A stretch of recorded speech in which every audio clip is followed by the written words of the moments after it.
Bonjour Céline. Bonjour Amandine.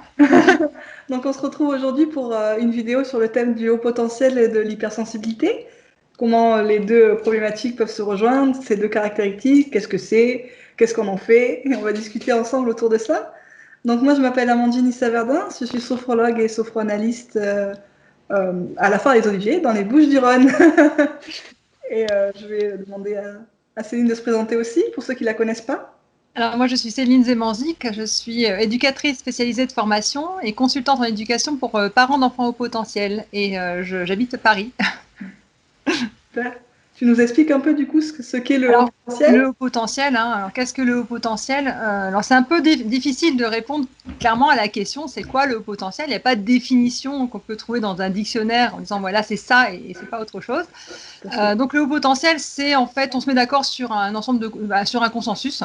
Tout à Et fait. donc sur un ensemble de spécificités que va présenter une personne. Donc une personne, un enfant ou un adulte. Hein. Donc la première spécificité, c'est le fonctionnement du cerveau, un fonctionnement cérébral assez particulier. Hein. Donc le cerveau qui fonctionne plus rapidement, plus efficacement, une meilleure communication, connectivité entre les deux hémisphères, un développement plus rapide également. Alors, dans cette série de spécificités, il y a aussi, je parle vite, hein, je suis un peu désolée. Non, non, mais je te Il suis. y a aussi le quotient intellectuel. Donc, voilà, on détermine, c'est une pure convention statistique, mais on va dire que le quotient intellectuel est supérieur à 130. D'ailleurs, Lorsqu'il est significatif, j'insiste là-dessus. Donc, est-ce j'enchaîne. est-ce que le haut potentiel se limite à ce QI supérieur à 130? C'est une question. Justement, non, hein, c'est une série de Hmm. spécificités. Dans cette série, on va retrouver, donc, je disais, le fonctionnement du cerveau, le QI, quand on va passer le test psychométrique, un QI supérieur à 130 lorsqu'il est significatif. Tout à Donc, fait. ça veut dire, en fait, donc, significatif, c'est on regarde Hmm. deux profils de capacité cognitive. Donc, le premier profil, c'est le profil laminaire. Donc Mhm. là, on peut dire que le QI, lorsqu'on passe d'un profil laminaire, il est significatif. C'est-à-dire donc c'est assez homogène dans les indices, hein, donc dans les capacités cognitives, c'est assez homogène. Voilà, Et tout lorsqu'il y a dessus. voilà, et lorsqu'il y a une hétérogénéité entre deux indices, par exemple, donc on a un profil qui est plus hétérogène complexe, on appelle aussi complexe, et là, bah, le chiffre n'est pas significatif. Donc Exactement. on va avoir une estimation plus ou moins donnée par le psychologue ou le neuropsychologue, mais on ne va pas vraiment en tenir compte. Tout à fait. Donc, je parlais des deux profils de capacité, donc laminaire et complexe. On n'est jamais 100% l'un, 100% l'autre. Hein. On est toujours un pourcentage prédominant dans l'un et un petit peu de l'autre. Hmm. Euh, alors, dans le haut potentiel, on a aussi voilà, la capacité créative, l'affluence des idées, l'imaginatif, débordant parfois, hein, le fantaisie. Ils sont en avance, on peut dire qu'ils sont en avance sur le raisonnement moral aussi, ces hauts potentiels, et on le voit d'autant plus avec les jeunes enfants. Hein. Tout à fait. Il semblerait, j'ai bien il semblerait, parce que là, on n'est pas à 100%, enfin dans les recherches, on n'a pas vraiment des recherches qui déterminent clairement, mais il semblerait quand même qu'ils soient sensibles aux troubles d'endormissement, aux cauchemars, au somnambulisme. En tout cas, en clinique, on retrouverait beaucoup cette problématique. Hein. Que ce soit chez les enfants, chez les jeunes enfants, que ce soit chez les ados aussi. Hein. Hmm. Pour le profil complexe, qu'on a parlé un petit peu tout à l'heure, et hétérogène, on semblerait aussi qu'il soit un peu enclin à la procrastination. Ah bon? Si, si. Donc voilà, le haut potentiel peut être aussi associé à un trouble d'apprentissage. Donc un trouble de déficit de l'attention, un trouble de spectre autistique, et plus vers les adultes, plus en âge adulte, un trouble psychologique ou de santé mentale. Et d'ailleurs, ça peut poser un peu problème, donc ça au niveau du scolaire, parce que le haut potentiel a tendance un peu à cacher ces troubles d'apprentissage, troubles de déficit de l'attention. Le haut potentiel compense en fait les difficultés que va présenter l'enfant. Et donc ça rend plus difficile pour par exemple un professeur des écoles ou même pour le parent à détecter, à voir, à repérer ce trouble d'apprentissage ou déficit de l'attention, avec ou sans hyperactivité. Et à la fin, donc, dans notre spécificité, donc là, on va encore en développer plus hein, donc, à la suite, hein, c'est cette surexcitabilité, donc on va dire une réaction plus intense aux stimuli. Bon, donc, alors, surexcitabilité, c'est un terme qui est plus utilisé dans les pays outre-Atlantique. Notamment, on regarde une théorie qui est la théorie de Dabrowski. Et donc ici en France, on va plus parler d'hypersensibilité en France, on va dire Europe. Et là, je te laisse la parole, Amandine, pour nous présenter qu'est-ce que l'hypersensibilité. Donc la surexcitabilité, voilà, c'est une théorie outre-Atlantique avec la théorie de Dabrowski. Et c'est vrai que chez nous, on parle souvent, on vulgarise ça avec le terme hypersensibilité.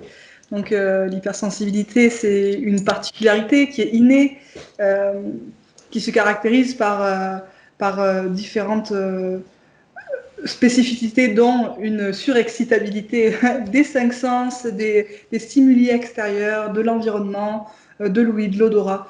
Tout est exacerbé au niveau des sens, toujours en éveil, toujours sur le qui-vive. C'est aussi relié à cette forte émotivité, l'expression des émotions qui prennent parfois des proportions, en tout cas pour l'autre, qui paraissent démesurées, mais pour la personne hypersensible qui sont juste normales. Donc ça, c'est ce profil d'hypersensible, il existe en tant que tel et il existe aussi teinté par le haut potentiel. Et là, du coup, ça amène des variations aussi dans l'hypersensibilité. Donc c'est difficile de dépeindre un tableau de l'hypersensibilité, de ce que c'est exactement. Chacun va la vivre un peu en fonction de sa personnalité, de son profil.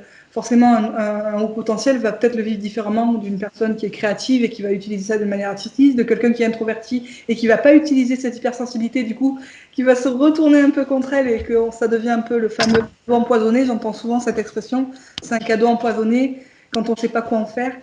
Donc, après, il y a des choses qu'on retrouve quand même dans l'hypersensibilité. Il y a cette fatigabilité. Ça peut être très fatigant d'être tout le temps dans cette surexcitabilité des cinq sens.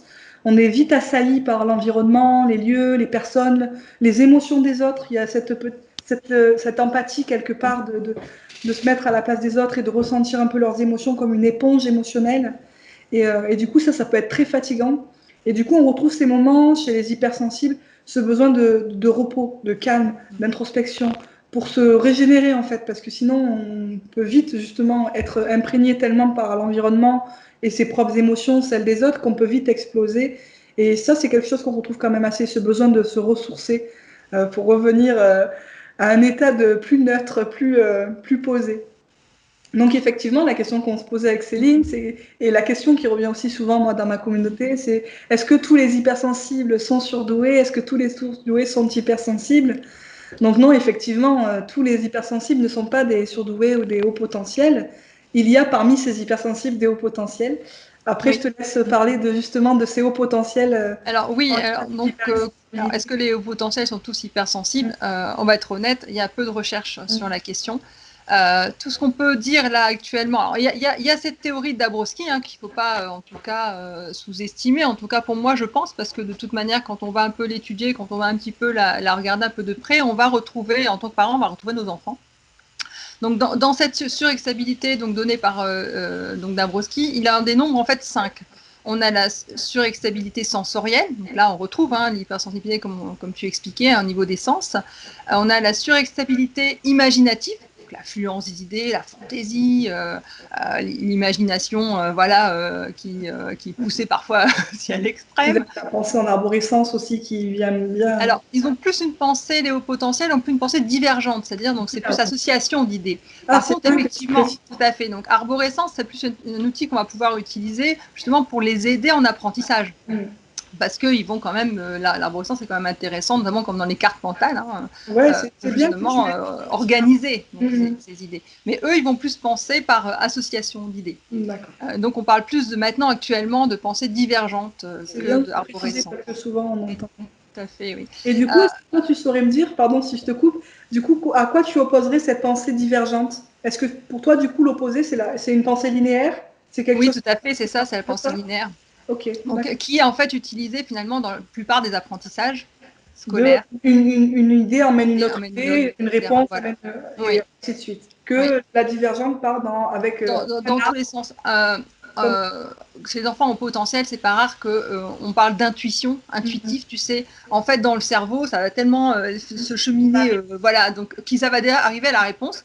Sans comprendre vraiment les étapes, mais les on arrive du point A au point B.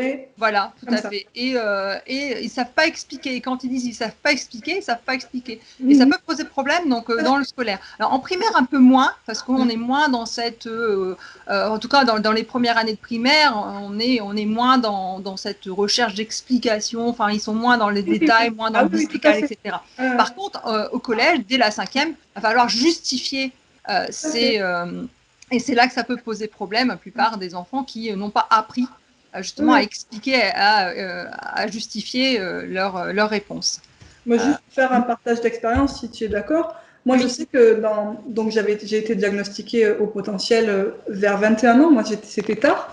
Et du coup, en mathématiques, on me disait toujours qu'il fallait que je développe mon raisonnement. Je n'y arrivais pas. Ah. Je partais du départ, j'arrivais à la bonne arrivée, en tout cas là Oui. où le professeur attendait qu'on arrive, mais il me disait qu'il fallait que je développe. Et c'était impossible pour moi. Et je me suis toujours dit, moi, du coup, j'étais nulle en maths.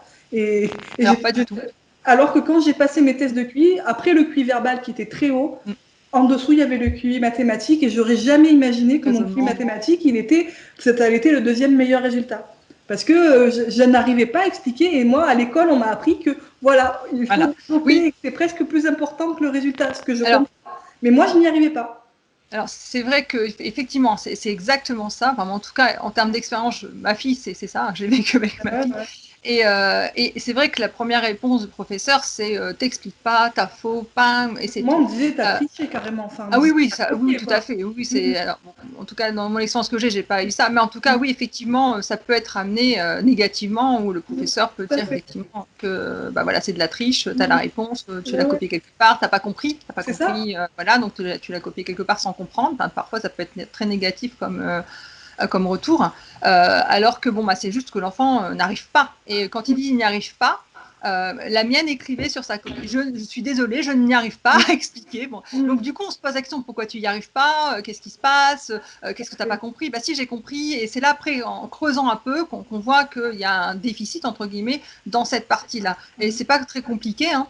Il va falloir juste réexpliquer à l'enfant, reprendre les étape par étape. Ce qui nous paraît facile, entre guillemets, d'extérieur, pour l'enfant, il va falloir donc recommencer les différentes étapes qui arrivent à cette réponse. Et c'est un exercice qu'il faut entraîner l'enfant à faire ça. Tout à fait. En poursuivant donc sur ces surexcitabilités, on a la surexcitabilité psychomotrice, donc l'agitation moteur, mais aussi la parole qui va vite. Désolée. Mais oui, c'est la parole qui va vite. Chacun la sienne. Voilà. Et surtout quand on est dans un sujet qu'on aime, qu'on a un peu de prédilection, on va voir ces enfants qui vont expliquer, qui vont partir et qui. Il va falloir, voilà, pas s'arrêter, il va falloir suivre derrière, nous s'accrocher pour justement par rapport à ça. La surstabilité intellectuelle, donc chez les enfants au potentiel, ça on est tous d'accord pour dire qu'au niveau intellectuel, ça fuse, hein. Et émotionnel aussi. Donc émotionnel, alors c'est là qu'on n'est pas tous d'accord. Donc sur le sensoriel, sur l'émotionnel, on n'est pas tous d'accord. En tout cas, on peut ne pas retrouver ces surexstabilités chez l'enfant au potentiel. Donc les parents vont dire bah non, moi émotionnel, ça se passe bien, tout va bien. Il n'y a pas de difficulté particulière. Voilà, exactement. Au niveau sensoriel, bah, je remarque rien non plus. Donc voilà, on va. Mais en tout cas, psychomotrice parfois aussi, parce que on n'a pas forcément des enfants agités non plus. Donc ça aussi. Mais imaginatif, intellectuel, ça, on est assez d'accord pour dire que oui, effectivement, on retrouve nos enfants, ou on se retrouve soi-même dans cette théorie, entre guillemets. Hein. Alors maintenant, on sait qu'en tout cas, on peut dire que tout ne se tient pas effectivement dans cette théorie, mais quand même, ce qu'on remarque, c'est qu'il y a une fréquence de surexcitabilité, on peut parler de hypersensibilité dans la population des hauts potentiels. C'est donc un trait statistique en fait. Hein. Tout à fait. Alors, au HPI, au haut potentiel intellectuel, on va souvent associer le haut potentiel émotionnel. Donc, qu'est-ce que c'est le haut potentiel émotionnel ? Ça va désigner toutes les compétences qu'une personne, donc alors oui, c'est un ensemble de compétences, c'est-à-dire un ensemble de compétences qui va permettre à une personne de comprendre, donc, alors ses émotions, les émotions des autres, pas l'oublier. Et donc, il va pouvoir aussi donc les comprendre, alors, je vais pas dire les utiliser, j'aime pas Ouais, trop les ce terme-là, accueillir, les mais voilà, accompagner du coup l'autre dans ses émotions. voilà, exactement, oui. On va parler d'une forme d'intelligence. Donc là, je reviens, et tout le monde connaît, hein, on connaît plutôt Daniel Goleman, mais avant Daniel Goleman, c'est Peter Salovey et John Mayer qui ont parlé de l'intelligence émotionnelle comme compétence. Alors tout le monde n'est pas d'accord là-dessus. Hein. Je sais que c'est une je sais que ça fait des grands débats dans voilà, tout à fait. Tout le monde n'est pas d'accord là-dessus. Après, moi, d'accord ou pas d'accord, c'est bien de la connaître. Parce que si nous soi-même ou si on a un enfant qui est dans cette empathie, dans cette compréhension, c'est comment on peut justement l'accompagner, et comment on peut l'accompagner à développer, parce que ça peut être une compétence. Tout à fait. Ça peut être une compétence qu'on peut développer contrairement au haut potentiel. Alors, juste une petite chose sur cette intelligence émotionnelle. Il y a, comme je te disais, donc il y a une équipe israélienne qui a fait une étude autour de ça, sur ce haut potentiel, et en tout cas émotionnel, chez les hauts potentiels intellectuels. Donc, eux, en tout cas, ce que montrent ces études, alors bien sûr, elle est à prendre telle qu'elle, hein, pas peut-être faire d'autres études à côté, que les hauts potentiels intellectuels sont plutôt doués justement pour comprendre les émotions, mais malheureusement, pour une raison qu'on ignore, hein, ils ne savent pas ils auraient des comportements contraires un petit peu à ce qu'on pourrait attendre par rapport à cette capacité-là. Donc ça, voilà, c'est... alors quel accompagnement? Parce que la question des parents qui vient ensuite, c'est que faire, comment faire, quel accompagnement? Alors pour l'adulte au potentiel, je vais te laisser intervenir. Pour l'adulte au potentiel, moi en tout cas dans ma pratique, ça va être la même chose que pour les enfants. On va passer par la sophrologie parce qu'on va les ramener dans le corps en fait. Parce que les hauts potentiels, ils mentalisent beaucoup, ils réfléchissent beaucoup, ils anticipent tout, ils sont dans le futur, enfin, ils sont loin parfois de l'instant présent et du corps. Et du coup, c'est important, moi, dans ma pratique, on les ramène dans le corps, dans leur ressenti. Parfois, certains n'arrivent pas à mettre des mots sur ce qu'ils ressentent tellement c'est brouillon parce qu'il y a trop de choses. Il y a trop de choses émotionnellement, il y a trop de choses intellectuellement, trop de pensées, tout est trop. Hein. Donc on a besoin de recentrer ça et moi j'utilise le corps, on revient au corps, la respiration, les moments de méditation. Quand je dis méditation, c'est vraiment pas, c'est pas cette idée de faire le vide. Hein. C'est au contraire de se laisser traverser par ce qui vient sans s'y accrocher.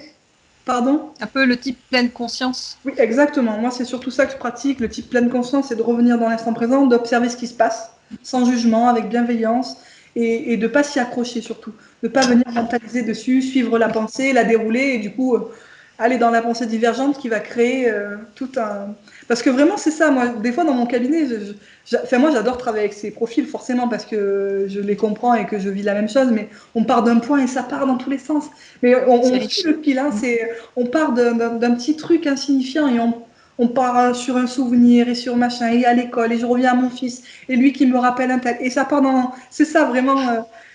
je trouve qu'il est typique chez le haut potentiel, et du coup de revenir dans le corps, de quitter le mental, de redescendre dans ses pieds, dans sa posture, dans son ventre, dans sa respiration, ça amène un certain apaisement.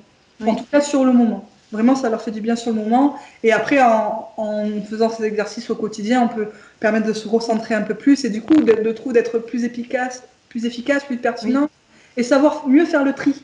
Parce que la pensée qui est toujours aussi omniprésente le sera toujours, mais c'est juste elle est un peu plus claire. On peut plus vite faire le tri, on peut moins se perdre dans la pensée. Voilà, moi c'est ça qui fait que dans mon cabinet j'utilise la sophrologie pour les enfants et pour les enfants tout particulièrement évidemment dans la gestion des émotions. Hein, quand je dis le mot gestion, parce que pareil c'est un mot qu'il y en a qui n'aiment pas, là, on ne gère pas une émotion, je suis d'accord. J'aime bien qu'on dise on gère l'intensité de l'émotion, parce qu'une émotion elle est escalée, elle vient, elle doit nous traverser. On ne doit pas ni la mettre à distance, ni la gérer. On peut gérer seulement son intensité à laquelle elle va se manifester en nous. Ou les désagréments. Ou les désagréments voilà, qu'elle va occasionner autour d'elle. Donc ça, pour la sophro, c'est génial pour accompagner les émotions des adultes et des enfants. Et des enfants. Et toi, de ton côté, du coup? Alors, au niveau des enfants, alors moi, mon profil éducatif, donc on va revenir sur des éléments un petit peu éducatifs, pédagogiques, éducatifs. Ça va être les bases, c'est-à-dire le cadre, les limites clairement posées. Assurer la sécurité affective de l'enfant. Donc en clair, donc on va poser les limites, les règles, des consignes efficaces, donc claires, précises, en positif, une à la fois, voilà, un certain nombre de petits éléments. Sans tout ça, parce que le sous-entendu. Voilà, exactement. Donc, un ensemble de petits éléments qui assurent ce cadre, ces limites, ces règles, qu'on va alors soit repositionner donc, dans l'ensemble au niveau de la famille avec l'enfant, soit on va reconsolider tout ça, parce que la famille peut déjà avoir utilisé ces outils, et puis à un moment donné, voilà, il va falloir un petit peu voilà, reconsolider le tout. Une reconnaissance, acceptation, pareil, des émotions de l'enfant. Donc, et alors ça je mets toujours avec, en tout cas avec les enfants, en tout cas aussi avec les parents, un petit attention. Être à l'écoute de son enfant, des émotions de son enfant, ça ne veut pas dire exaucer ses demandes, parce que parfois il y a confusion.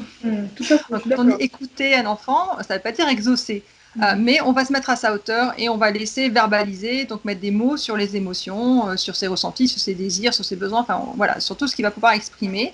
On va pouvoir donc l'accompagner dans ça. Et j'ai bien pas exaucer. Ouais, ça veut dire, je comprends que tu entends ce que tu ressens, mais c'est pas pour autant que je vais t'apporter ce voilà, que tu exactement. demandes si c'est pas justifié. Alors, cette hypersensibilité chez l'enfant aussi, alors au potentiel ou chez les enfants, parfois ça va se manifester par des comportements inadaptés, type des crises. Donc, c'est le terme souvent utilisé par les parents.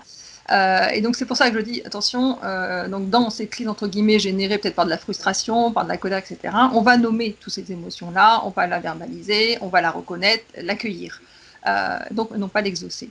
La présence au quotidien est très importante, ça aussi. Hein, donc, je pense qu'on le sait, on en a conscience, on sait qu'il faut être présente pour ses enfants, mais parfois, voilà, donc on est pris par le travail, on est pris par d'autres choses autour du quotidien, et on oublie un petit peu cette présence, en tout cas manifestée auprès de l'enfant. Alors, ça veut dire être attentif, le soutenir, l'encourager, lui rappeler qu'on l'aime. Ça aussi. Donc, il y a plein d'outils comme ça qu'on peut utiliser dans le quotidien. Hein, le regard, ou même pour accompagner, justement, pour ne pas oublier, pour rappeler, mettre dans la routine quotidienne ces petits éléments-là.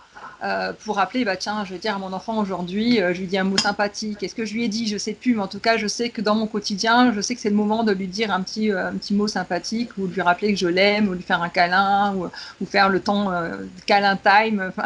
Ouais, tout à fait. En tout cas, voilà, des petites choses qu'on peut mettre, qui fait partie après du quotidien, un peu comme les enfants, quand on le met dans le quotidien, dans la routine, c'est dedans, et lui donner du sens forcément, mais en tout cas, c'est dedans. Encourager l'enfant, c'est important d'encourager l'enfant et encourager d'autant plus ses efforts. Donc quand il va justement faire un effort, donc il va être en colère, on va lui apprendre un petit peu à gérer tout ça, et quand il va réussir, le petit effort, on peut l'encourager. C'est important parce que c'est difficile pour lui aussi, et donc quand on encourage ses efforts, ça a d'autant plus aussi de sens. La cohérence parentale, ça on en parle aussi, c'est-à-dire donc pour moi c'est important que les deux parents peuvent avoir des avis différents, etc. L'important c'est d'aller dans un même sens pour l'enfant, parce que quand on va dans un sens, la maman va dans un sens, le papa va dans l'autre, l'enfant il est tiraillé entre les deux, peut y jouer, il y a une faille, donc il la voit tout de suite d'ailleurs. Donc c'est important d'avoir une cohérence. On peut dire, hein, donc, ok, donc je soutiens avec papa ou maman, hein, selon le parent qui dit, je soutiens. Bon, peut-être que je suis pas tout à fait d'accord, pourquoi pas, hein, c'est humain. Mais en tout cas, je soutiens cette décision-là, et on va essayer, on va prendre cette décision-là. Et des outils éducatifs. Alors, donc, tu as cité la sophrologie. Alors, moi, de mon côté, j'ai l'EFT. Donc, c'est une technique de gestion des émotions, parce que c'est comme ça qu'on la nomme. En tout cas, de l'intensité des émotions. C'est donc Emotional Freedom Technique. C'est mieux en anglais, comme ça, moi, c'est. Libération émotionnelle. Voilà, une libération émotionnelle. C'est un outil que j'utilise aussi dans mes pratiques d'accompagnement, en tout cas avec les enfants, avec les parents. Donc avec les parents, parce qu'actuellement, on fait beaucoup de visio, vu le contexte actuel, et donc j'accompagne plus les enfants directement en visio, c'est très compliqué en tout cas. Donc du coup, j'accompagne les parents, donc je leur explique la technique, je fais avec eux cette technique, on travaille sur les thématiques vécues par le parent et l'enfant, et ensuite c'est le parent qui l'amène comme outil à l'enfant. Donc le fait que le parent le fasse aussi sur lui, donc montre à l'enfant, après l'enfant peut mimer par mimétisme, l'utiliser. Donc voilà. Et avec les ados, donc là pour le coup les visios, je continue avec les ados. Et là on travaille avec pareil le FT plus pour tout ce qui est stress, angoisse. Alors les angoisses de performance. Ah oui. Voilà. C'est les aspects. Ça c'est une thématique principale de consultation que j'ai en tout à des ados, l'angoisse de performance, le perfectionnisme, ado au potentiel. Ouais. Ça, j'ai ça, je pourrais faire des séances. Alors, je ne fais pas de séances de groupe, ce que j'aime pas avec les ados, mais effectivement, j'ai la thématique qu'on m'appelle régulièrement. Mon enfant angoisse, il est perfectionniste, il n'endort pas, il fait des crises d'angoisse énormes. Voilà. Les résultats ne sont jamais assez bien, il n'est jamais content, ou alors j'ai aussi tout ce qui est stress. Il apprend ses leçons, il sait tout, devant l'examen, on ne sait pas pourquoi, il panique, c'est la panique, c'est le blackout, il n'y a plus rien qui fonctionne. Et c'est de plus en plus, c'est pas une fois, c'est de plus en plus, et l'enfant panique. Et qu'est-ce qu'on peut faire? Donc on utilise cette technique-là. Alors, ce que j'aime dans cette technique, en tout cas de FT, pourquoi je l'utilise, bien sûr, il y a comme la sophro, il n'y a pas de danger, c'est bienveillant, c'est en fait que l'enfant se l'approprie rapidement. Ouais, c'est l'autonomie que ça offre. L'autonomie, etc. Oui, tout à fait. L'autonomie qu'après, que alors, le parent, l'enfant ou l'ado a. Et c'est vrai que le fait. Il y a une jeune fille qui m'a dit il n'y a pas si longtemps que ça, et ça m'a fait plaisir, un petit retour qu'elle m'a fait après une séance, c'est qu'elle me dit ça me rassure rien que de la connaître, cette technique. Oui, de la voir. savoir ça comme outil en sa possession. Voilà. Donc, le fait devant un contrôle, ça la rassure de dire si ça va pas, j'ai ça. Et du coup, après, ça va mieux. Et elle m'a fait même rire parce qu'elle me dit je commence à l'enseigner à mes copines. C'est génial, ça se transmet. Donc à partager cette et à côté on retrouve un peu l'empathie de vouloir aider, et quand elle voit quelqu'un en difficulté, elle dit t'entends, je vais te montrer quelque chose, tu vas voir, ça va aller. Et ça marche bien, le FT, c'est plus fort parce que moi je sais que dans mon parcours, moi je l'utilise pas en cabinet, mais moi je l'ai utilisé quand je faisais des attaques de panique et des crises d'angoisse. Il y a un effet immédiat. Donc ça c'est valorisant pour l'ado, je suppose, qui utilise cet outil et qui voit qu'immédiatement il se passe quelque chose. Moi, je pense que c'est le fait de défocaliser. Je ne sais pas comment marche la technique, mais le fait de défocaliser des pensées pour revenir dans les gestes et dans les espèces de mantras. Dans le corps, encore une fois, c'est le corps, on passe par le corps. Exactement. Et du coup, donc, on en revient au corps, à ce fameux corps. Vraiment, l'émotion. Oui, tout à fait. Et donc, je montre souvent, parce qu'on adapte un peu cette technique. Quand ceux qui la connaissent, ils vont dire un ado l'utiliser avant un contrôle, comment il peut faire, parce qu'il y a le verbal qui est aussi utilisé dans cette technique. Et alors, je montre à l'ado comment l'adapter. Donc, comment faire à la maison. Donc, il y a des temps de séance que je propose qu'il fait à la maison, qui s'entraîne. Et après, comment, au moment du contrôle, au moment de la classe, au moment de réciter une poésie. Parce que ça aussi, c'est de panique, là, interroger devant tout le monde, réciter la poésie. Comment on peut utiliser cet outil de manière simple, discrète, voilà. Et ça fonctionne, et ça, c'est génial. Donc, alors pour les parents en âge primaire, je montre aux parents, donc c'est pas intermédiaire. Oui, et donc c'est quand on fait, ce que je conseille aux parents, c'est quand on fait les devoirs, d'utiliser cet outil, même si ça n'a pas besoin, parce que c'est juste pour montrer à l'enfant que voilà, il y a cet outil-là, tu peux le faire, je te montre, je le fais moi-même. Et puis, donc voilà. Une chose aussi qu'on oublie parfois, en tout cas pour tout ce qui est hypersensibilité au potentiel accompagné, c'est de ne pas hésiter en tant que parent à parler de soi. C'est vrai. Parler de soi, de son parcours, de ce qu'on ressent, d'expliquer aussi à l'enfant. Que même un adulte, il a des émotions, lui aussi il a une histoire, il a vécu aussi des choses parfois... Voilà, des fortes émotions qui ont été aussi peut-être à un moment donné difficiles pour lui à gérer, qu'il a réussi. Oui, tout à fait. Que tout est possible et que même les adultes, ils ont le droit d'être en colère, même les adultes peuvent pleurer, et du coup, ça encourage l'enfant à se dire, à le responsabiliser vis-à-vis de ses émotions, je trouve. C'est vrai. Exactement, tout à fait. Ça, parfois, on l'oublie un petit peu parce qu'on a peur aussi de faire peur à l'enfant. Oui. Voilà. Et alors que pas du tout, au contraire, parce que l'enfant aussi, comme cette éponge à émotions, entre guillemets, il reçoit des émotions qui ne lui appartiennent pas et qu'il ne comprend pas. Et le fait d'expliquer à l'enfant verbalisé, finalement, il arrive à dire non, ça c'est maman, je comprends mieux maintenant. Exactement, il est verbalisé, c'est pas à moi.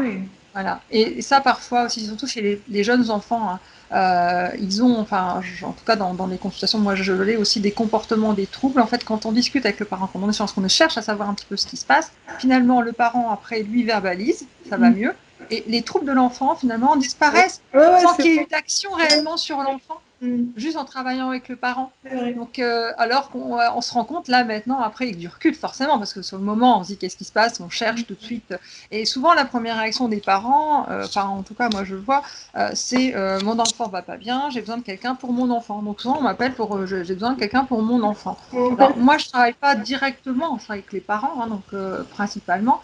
Je travaille pas directement avec les enfants, donc souvent les parents s'en demandent, je vais voir un psychologue, je vais voir quelqu'un pour mon enfant, et finalement derrière il y a une bonne partie en tout cas de ces difficultés sont liées juste aux parents, ressentir ses émotions, à son vécu, à plein de choses, et que le fait de discuter, d'échanger avec le parent, ça suffit en tout cas parfois une partie.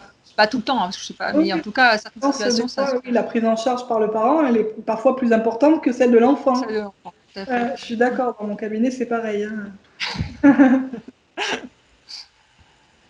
Et la dernière question, c'est comment aller au-delà. Comment aller au-delà?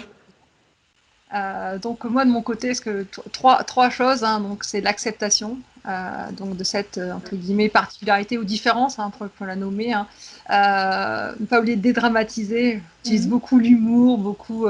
Parfois les enfants vont utiliser le deuxième degré. Enfin voilà, ne pas hésiter un petit peu aussi à alléger un petit peu en tout cas cette partie-là. Et puis la patience en tant que parent. En tant que parent.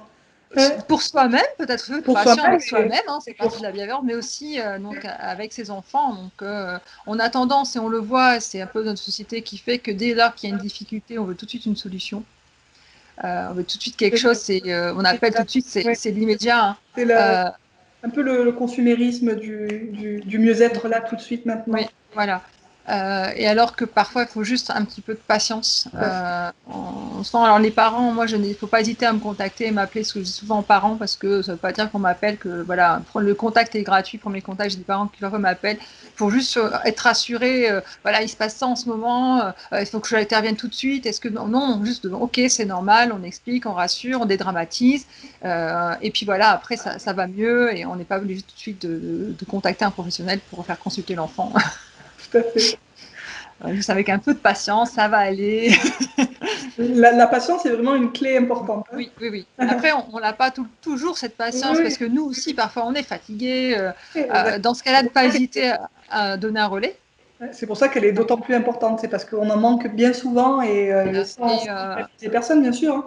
Alors, pour ne pas en manquer de patience, quand je dis aux parents, il faut prendre soin de soi. Il faut prendre du temps pour soi. Il faut accepter ses propres être un peu égoïste. Ouais, tout à fait. Et puis oser dire, même si là c'est compliqué en ce moment, c'est dur, je prends ce temps pour moi et ça ira mieux aussi pour les autres. Hein. Donc, parce qu'on se sentira aussi mieux que de vouloir absolument répondre à tous les besoins de toute sa famille, là, parce qu'on veut se sentir vraiment bon parent, entre guillemets, et qu'on va se sentir obligé. Et finalement, ça va pas parce que soi-même, ça va pas. Moi, je prends souvent l'image de la carafe d'eau. Je sais pas si tu utilises ça.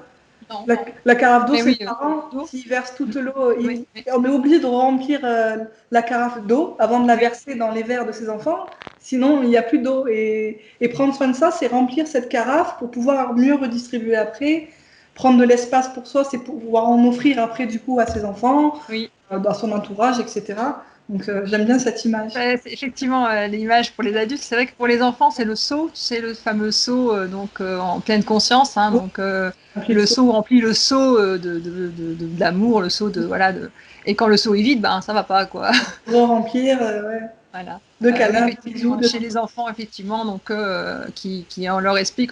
Ça va vite chez les enfants parce que c'est une métaphore qu'ils utilisent assez, qui peuvent s'approprier rapidement. Et ils sont après capables de dire mon seau est vide. Ouais, c'est ça, mon seau est vide. Et là, en tant que parent, ça fait ok, il faut le remplir avant de quoi que ce soit. On va remplir le réservoir quelque part. Voilà, exactement, remplir ce seau. Alors, on peut penser à le remplir. Après, l'enfant, en grandissant, il peut penser à le dire quand ça va pas. Hein. Le mien, parfois, il rentre de l'école et je commence à dire, c'est vrai, la routine, les devoirs. Et il me dit, mon seau est vide, là. Mon seau est vide. C'est génial d'arriver à verbaliser ça. Voilà, là, il faut prendre le temps. Tant pis, les devoirs, peut-être que. On parle des fameux devoirs, donc c'est pas vraiment le sujet là maintenant, mais ces fameux devoirs qu'on ne pas hésiter parfois à dire. L'important, c'est le seau, il faut remplir le seau de l'enfant, quitte à ce que les devoirs soient diminués, hein, ou ce qu'on choisit de faire. De dire ce devoir-là je le fais pas parce que j'ai pas le temps, parce que voilà, dans la soirée il faut aussi penser qu'il y a pas, le temps n'est pas étirable à souhait. Du coup, ça rejoint justement pour aller plus loin. Moi, dans la première chose que je dis, c'est justement respecter ses besoins. C'est comprendre qu'on a peut-être des besoins différents des autres et que du coup, il faut accepter ses limites et dire là, voilà, ma limite, elle est atteinte. Et donc, je prends l'exemple des devoirs. Là, ma limite, elle est atteinte, j'ai besoin d'autre chose. Et ben, peut-être prendre la décision que je vais respecter mon besoin plus que le besoin de faire les devoirs pour demain à l'école, etc. Et ça marche pour tout. Hein. Tout à fait. Et du coup, là, on est toujours dans ce que tu disais, accepter. L'acceptation, c'est apprivoiser ses limites, ses besoins pour mieux les comprendre et du coup, mieux les assouvir. Et du coup, être mieux dans sa vie. Pour aller plus loin aussi, moi j'aime bien mettre le point sur la créativité, utiliser cette créativité justement, surtout dans l'hypersensibilité et le haut potentiel aussi, mais mettre à profit ces pensées justement qui sont là, qui sont présentes, qui sont forcément statistiquement remplies d'idées nouvelles et novatrices et créatrices, autant les utiliser, voilà, après les mettre à profit dans une activité artistique, la musique, l'art, même au quotidien, dans la cuisine, ça peut s'inscrire n'importe où, la créativité. Souvent, on associe créativité et monde artistique, c'est pas Oui, oui. forcément ça. Hein. Oui, on voit le dessin, on La voit, oui, créativité au effectivement. quotidien, créer un jeu avec son enfant, une chorégraphie, une danse, créer une recette de cuisine, voilà, c'est mettre toutes ces idées à profit pour en faire quelque chose de positif. Et du coup, ça sera valorisé et du coup, ben, c'est génial. Parce que du coup, ça devient, le cadeau empoisonné devient un petit trésor qu'on a en nous et qu'on peut utiliser dans notre quotidien. C'est vrai que les enfants, quand on les regarde, cette créativité, ils ont plus de facilité à Très, l'utiliser, elle est naturelle. oui, oui, très spontané. Et pas que dans le côté je dessine et ils vont vite. Moi, je le vois dans le côté mathématique, aux sciences, hein, Ah oui, d'utiliser cette créativité voilà, ils arrivent à utiliser un peu partout cette créativité. Alors que nous, parfois, on la limite à effectivement côté décoration. oui, voilà. Alors qu'il y a des trucs vraiment partout, tout le temps. Oser, oser. Oser, tout à fait. Non, je crois qu'on a fait le tour plus ou moins de ce qu'on voulait partager aujourd'hui. Et puis bon, de toute façon, s'il y a des questions, ne pas hésiter à nous les poser, nous contacter, tout à fait. Voilà. Je crois que cette vidéo pourra être à disposition de Feel Good. Et là, je mets juste un petit, voilà, un petit rappel. Donc Feel Good, c'était un événement que Amandine aussi, tu as participé, hein, qui avait lieu le 1er au 14 février et qui réunissait donc plein de professionnels de thématiques autour du bien-être familial. Et donc c'est un peu, moi en tout cas je te remercie parce que c'est comme ça que je t'ai rencontré. Je remercie. Moi aussi, je t'ai ravie de cette rencontre, c'était chouette. Et qu'on puisse faire un peu cette vidéo après la suite. Donc la vidéo en question, c'est donc sur apprivoiser son hypersensibilité. Hein, donc c'est animé par je te reçois, donc animé par Amandine, et qu'on pourra retrouver donc sur la chaîne de Feel Good. Donc voilà. Cette vidéo aussi, peut-être qu'on mettra nos liens aussi pour ceux qui veulent. Oui, tout à fait. Voilà, tout à fait, oui. Je ne sais pas si toi, tu as une page YouTube où tu la mettras aussi dessus. Alors, j'ai que Feel Good. Donc, c'est la page. Moi, je la mettrai, je pense, sur ma page aussi. Feel Good. Sinon, voilà, compte Instagram, Facebook. Super. Et puis, plusieurs façons de nous contacter. Exactement. Merci beaucoup, Céline, pour cette. Merci, Amandine. Merci pour cet échange. Et puis, je te dis, moi, à très bientôt. À très bientôt, j'espère aussi.